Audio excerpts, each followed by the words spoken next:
Okay, for this problem, we're trying to have this figure. We're given with a sandy type soil, and we're given with some properties of the soil, such as void ratio and specific gravity. So we're trying to compute here for the saturated unit weight of the sand, the effective stress at point A, and the effective stress at point B. So before we can solve that, we have to identify first our saturated unit weight. So for this one, still we have to identify our hydraulic gradient, which is, of course, that is shed all over the length of the soil. So for this one, that is equivalent actually to H1, which is this one, 1.2, all over the length of the soil, which is 2.5. So it gives us 0.48 for the hydraulic gradient. And for the saturated unit weight, so using this equation, substitute the specific gravity, the void ratio, and the unit weight of the water. So the saturated unit weight is 21.078 kilonewton per cubic meter. Then the effective stress at point A. For the effective stress at point A, we simply have to get the value for our total stress and pore water pressure so that we can get the effective stress at point A. However, we try to get first our value for H of 2. This one is our H of 2.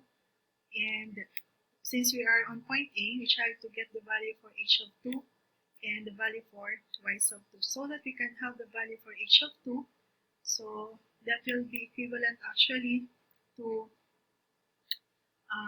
for our equation, that is equivalent to our I. Of course, I is equal to H2 all over L2, and this is constant actually because I is equal to H1 all over small h1 all over capital L1, and this is actually equivalent to small letter H2 all over L sub 2. So basically, we have computed our I. So using that one, we have 0.48. So we can compute now our small h2, that is 0.048 times L sub 2. L sub 2 from this equation is, from this figure is 0.8, that is height from this surface of the sun towards point A, so that is 0.8. So from this solution, from this equation, we have now the value for small letter h2, which is 0.38 meters. And we can have now the value for our Y sub 2. So for our Y sub 2, that is actually equal to, that is 0.6 plus 0.8 minus small h2, which is equivalent to 0.38. It gives us Y sub 2 is 1.016 meters. Now we can compute now for the total stress.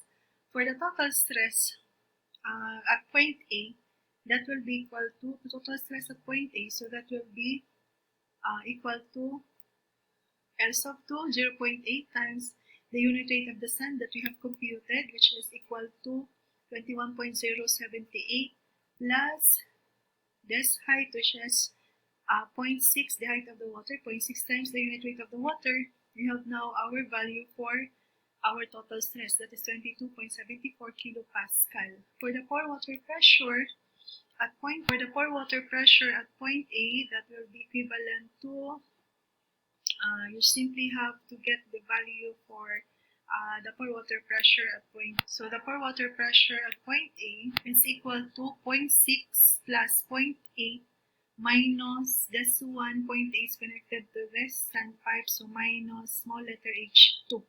So that will be times the unit weight of the water. So that is the pore water pressure. So basically, that is equivalent to 9.96 kilopascal. And to get the effective stress, we subtract here 22.74 minus 9.96, that is equal to 12.78 kilopascal. And for letter C, what would be the effective stress at point B? So at point B, we try to get our total stress at point B. So this is point B. The total stress at point B would be L1 times the saturated unit weight of the sand that we have computed plus our height of this, which is 0.6 times the unit weight of the water, 9.81. So that is the total stress. And for the pore water pressure at point B will be equal to, you have 0.6 plus 2.5. This one is connected to this portion. So minus small h1, 1.2 times the unit weight of the water. So meaning to say the pore water pressure at point B would be equal to 9.81, the unit weight of the water, times quantity 0.6 plus 2.5 minus, this one is connected to this, the water goes down, so minus small h1. So that is the pore water pressure. And it is now equivalent to 18.63 kilopascal. The total stress that we have computed was 58.58 kilopascal. And therefore, the effective stress is equal to, you subtract the 2, you have now 39.94 kilopascal. Now we move on to effect of capillary rise to soil stress.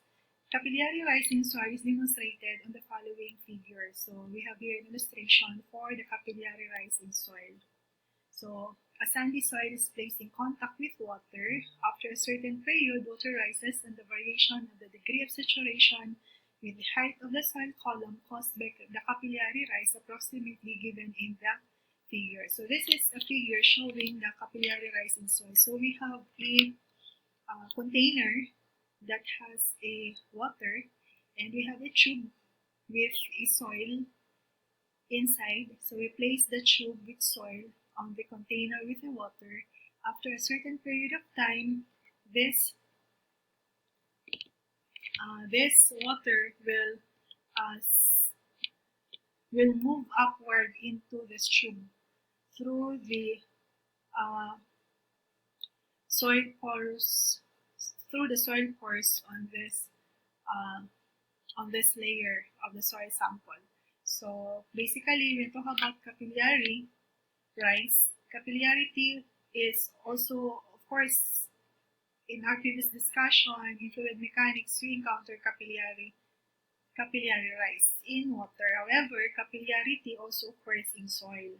It's the same way that water moves upward through a tube against the force of gravity. Water moves upward, so we have a tube of the soil that has a soil, and we have a container with the water. So at a certain period of time, the water moves upward through the tube against the force of gravity. Water moves upward through soil pores, or the spaces between soil particles. So meaning to say, a certain period of time, this water will move upward. It will rise into the container of this soil sample through the soil pores or the spaces between soil particles. So the height to which the water rises is dependent upon the pore size. So basically, the height in which the water will rise is dependent on the soil pores of the soil sample. So this is now the illustration for this one is the capillary rise.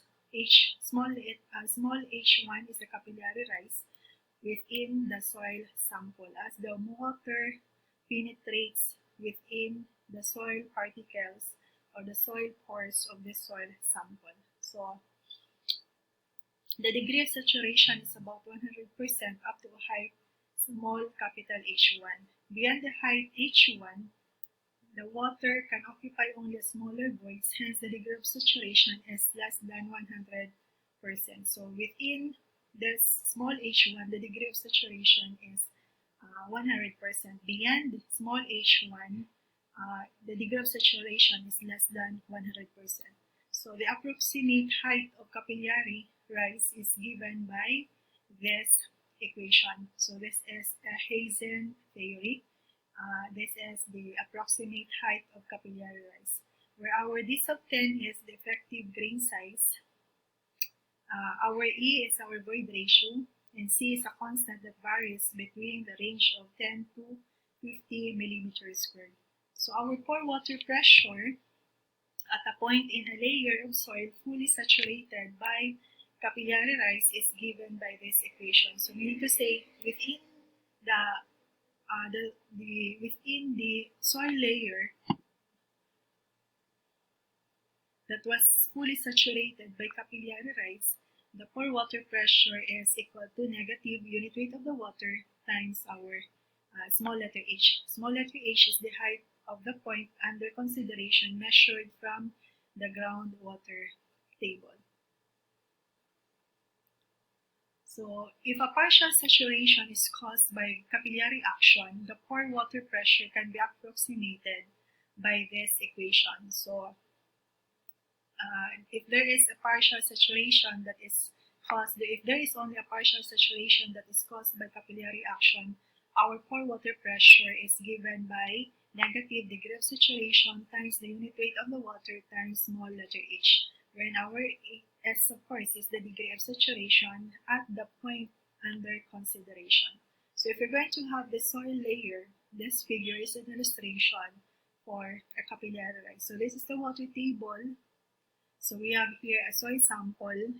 Then at a certain period of time, this water rises within the soil layers through the porous soil. So that height on which the water rises in the soil sample is what we call capillary rise. So of course, you have here an illustration which at a certain point you have to compute for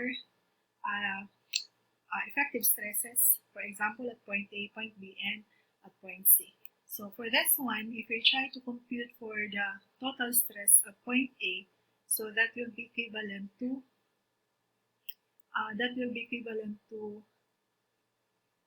H1 times the unit weight, which is gamma 1, plus this one, this ground surface towards point A, small h2 times the unit weight within the soil layer. That is the total stress.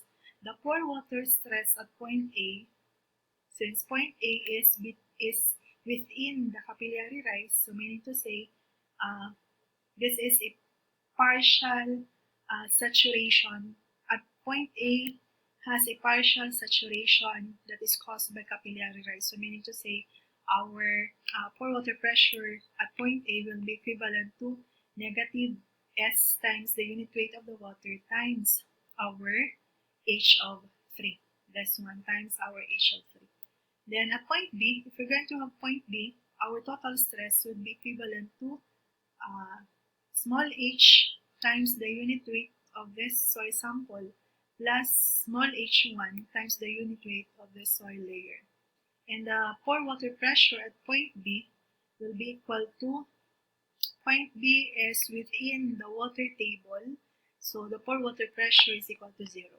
Then if we're going to get the stress at point C, so at point C, the total stress will be equivalent to H4 times the unit weight within the soil layer plus small letter h times the unit weight within the soil layer plus small h1 times the unit weight within the soil layer. And the pore water pressure at point C is, since point C is below the water table, so the pore water pressure at point C is equal to H4 times the unit weight of the water.